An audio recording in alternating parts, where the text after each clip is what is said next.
মরিয়মের জন্ম ও লালন পালন সম্পর্কে আল্লাহ তাআলা কি বলেছিলেন সেই বিষয়ে আজকে আলোচনা করব।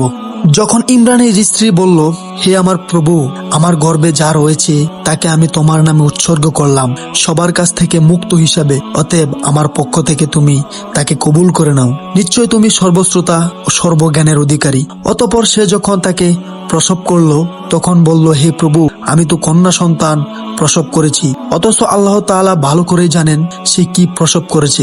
আল্লাহ তাআলা সান্ত্বনা দিয়ে বললেন, এই কন্যার মতো কোনো পুত্রই যেন নেই, আর আমি তার নাম রাখলাম মরিয়ম। মরিয়মের মা দোয়া করে বলল, হে আল্লাহ, আমি তাকেও তার সন্তানদেরকে তোমার আশ্রয় সম্পূর্ণরূপ করছি অভিশপ্ত শয়তানের কবল হতে।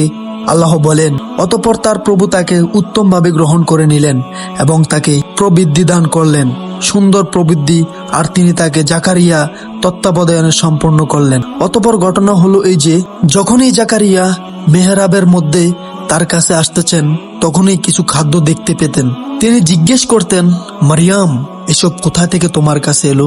মারিয়াম বলতো, এসব আল্লাহর নিকট থেকে আসে। নিশ্চয় আল্লাহ যাকে ইচ্ছা বেহিসাব রিজিক দান করেন। উল্লেখ্য যে আল্লাহর নামে উৎসর্গীয় সন্তান পালন করা তখনকার সময়ে খুবই পুণ্যের কাজ মনে করা হতো। আর সে কারণেই মরিয়মকে প্রতিপালনের দায়িত্ব নেওয়ার জন্য রীতিমতো প্রতিযোগিতা শুরু হয়ে যায়। ফলে লটারির ব্যবস্থা করা হয় এবং আল্লাহর ইচ্ছায় তার পয়োবৃদ্ধি নবী হযরত জাকারিয়া আলাইহিস সালাম মারিয়ামের দায়িত্ব প্রাপ্ত হন।